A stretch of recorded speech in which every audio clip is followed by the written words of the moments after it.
Good morning, good morning. Let's get right into it today, guys, because it is a busy day. I gotta head to the gym after this with my kiddo. Please like, subscribe, comment, share, all that. Give me a halo, help a lady out, okay? Today we are talking about the Second Amendment and also a quick note on the ICE raids, especially because it's popping off in Chicago, where Chicago has needed help for a long time. A lot of these cities are being run by mayors that are just letting the criminals do whatever they want. And one of the few jobs of our federal government is to come in and, take care of us when we are in danger. Like if our local governments are doing a bad job and putting us in danger, if our fellow citizens are putting us in danger, if foreign nations are putting us in danger, that's one of their few jobs. It should be one of their few jobs. The federal government has way more jobs than they should. So I'm not going to read any quotes today from our founding fathers. There's plenty. But today I'm just going to read off the Second Amendment. It's 3 lines in the Pocket Constitution, which I showed in the last long video. Again, $2 at Barnes & Noble. They should be giving these out in school. Our amendments are so short. They're so short. Why shouldn't we know that? So here we go. I'm going to read off the Second Amendment. Let's do it. A well-regulated militia being necessary to the security of a free state, the right of the people to keep and bear arms shall not be infringed. That's it. Shall not be infringed. And for people, they didn't have the weapons we have now back then when they wrote it. Well, back then, you were allowed to be a privateer, which means you could have a battleship. You could have cannons. I mean, that's pretty freaking major. But listen, the Second Amendment is not for hunting. Although back then it was pretty important you had a gun for hunting because that's how they would get their food. Growing your own food, hunting. That's how you got your food. The Second Amendment isn't for that. Second Amendment isn't for, just shooting at the range. The Second Amendment is for the right of the people to protect themselves against their own government and other citizens that might harm them. An armed citizenry is our last line of defense against a tyrannical government. Because in history, the first thing a tyrant would do, and it was usually in a communist system, just to throw that one out there, what's the first thing they do? They disarm the populace. They make you weak because once you can't defend yourself, they can do whatever they want to you. They can subjugate you in any way they want because you don't have anything to fight back. So to all the gun grabbers out there, I think some people are just ignorant. I think some people are malicious towards other citizens. I think some people don't understand guns because they've never been around them. They're really just a tool. They are a dangerous tool, but they are just a tool. Just like a car. A car can be dangerous. Cars kill people more than guns do. And for the people who say, oh, well, that's different. Well, they kill more. So is what matters to you the intent behind the kill? Because people are still dead. But people look at cars differently because they use them every day. They know how to use one. They don't want to get themselves hurt. So 9 times out of 10, when you're driving down the street, you don't do stupid stuff because you don't want to hurt yourself and you don't want to hurt others. You don't want property damage. You don't want to hurt. You don't want to damage this large thing that you're paying lots of money for. But there's more deaths caused by cars. People don't want to take those away. Oh, it's not different. It's not different. It's a tool. And we don't actually have a right to a car. I look at cars as a privilege. I have a paid off, shitty uh, Kia Forte, and it's not fancy, but I love it because it's mine and it's paid off and it's a privilege and it gets me from A to B and I don't have to walk or ride my bike or be inconvenienced by not having a car. It's a privilege. Being armed is a right because that helps you increase your safety against those who would harm you. That's it. Um, and for those people who are saying, well, now, oh, well, we're under tyranny right now. Trump's being so tyrannical, all the ICE raids, and, they're grabbing people. And listen, the federal government's job and obligations and focus is the American citizen. It's the American citizen and other people who are visiting legally, but ultimately the American citizen. We are the ones who live here. We are the ones who pay taxes. They should be obligated to us. And I don't understand when, it's good to bring people in if they are really good at a job in a medical field, any field, if they are exceptional in their job and they want to come here and add to the American experience, if they want to be a United States citizen, if they want to lead a good life, apply legally, come here. It's awesome. You should do it. If you need true refuge from another country, you should come here and apply for refuge. And if we can grant it, we will.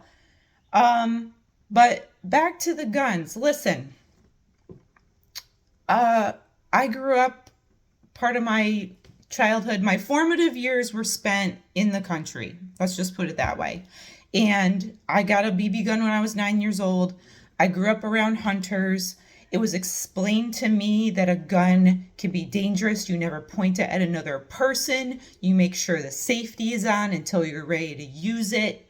All that was impressed upon me. And all gun owners, if you have children, teach them how to use a gun and teach them all the safety that goes along with it. Teach them responsibility. That's the thing I said in the last video is if we're going to have rights, which we should, we also have to have personal responsibility. There's this terrible culture of taking the responsibility off the individual and I don't know, placing it elsewhere. That is absolutely ridiculous. We don't have agency. We are responsible for what we do. We have agency. It's absolutely ridiculous. Anything that comes out of the end of a gun that you're holding is your responsibility. And I know the waters are really muddied right now with people taking SSRIs and all that other stuff. And I mean, our lawmakers are not helping. I think Pritzker's in some hot water right now for a little bit of rhetoric he was spewing. It's on the verge. It's not exactly violent rhetoric, but it's close. I don't remember exactly what he said. But maybe in later videos, I'm going to learn how to show videos and I'll read from actual articles and statistics and all that so we can both have a better understanding of what's going on. Because sometimes I hear things and then it's only half in my head.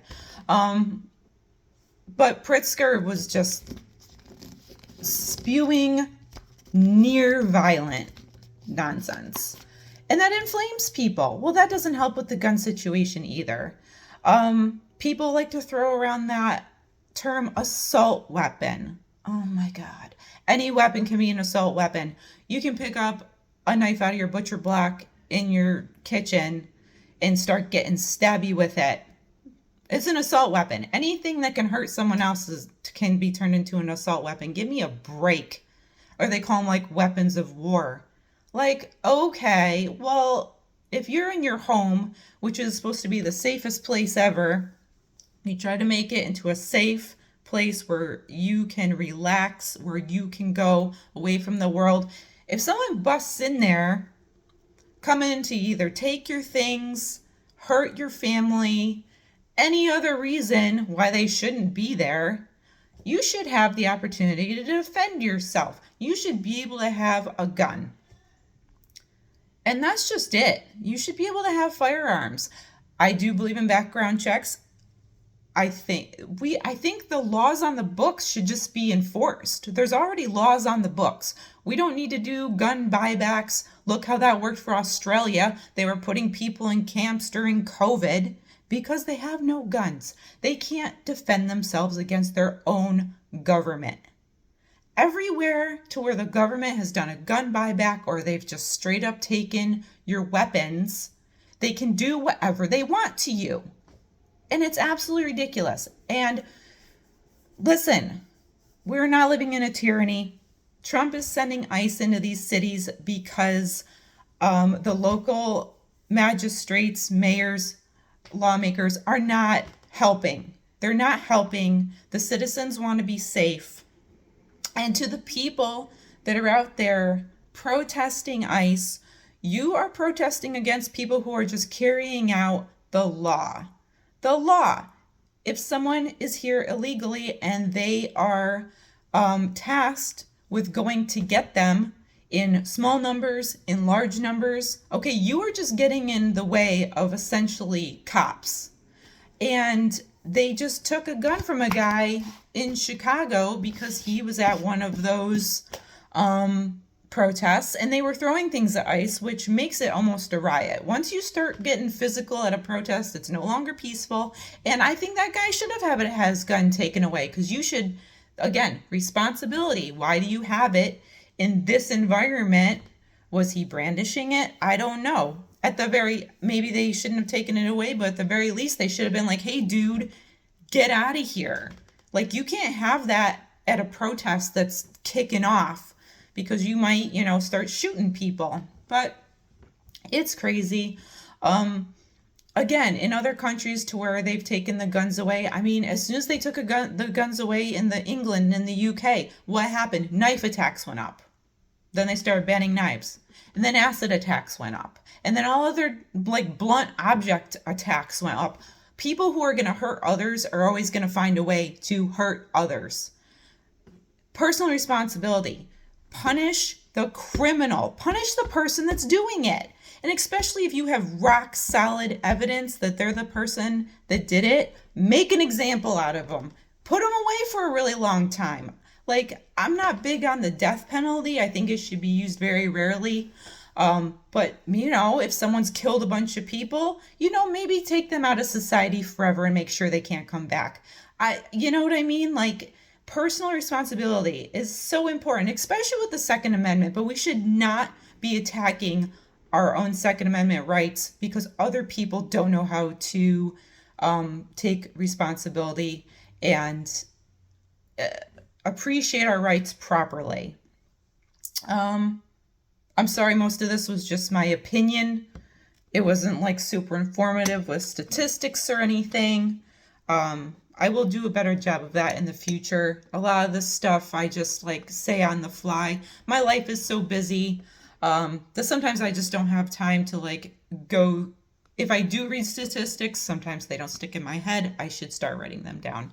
I really should. I appreciate it. I appreciate you guys watching. Please subscribe, comment, share. If you know me in real life and you've come up and said, hey, I like your videos, please subscribe. Do me a big favor. If I don't know in your real life, but you like what I'm saying, please give me the halo. Help a lady out. I did not come up with that on my own. I kind of borrowed that from the Poor Man's Podcast. He always tells people to give him the HBO special, Help a Brother Out special. If you haven't seen his program, you should go over to Poor Man's Podcast. He's a really cool dude. He's just got normal opinions. He does a lot of reaction videos on women just acting out, acting stupid, being hoes, trying to take advantage of men. I think those videos are funny, but all right, I'm going to get on with my day. Love you guys. Be thankful for this day. Go Bills. Go lift heavy things. I don't have any cool like movie quotes for you today, but it's usually gonna be like 80s and 90s movie quotes if I have one, because that's where I'm from. I'm from Buffalo and I'm from the 80s. Hell yeah. Have a good day, guys.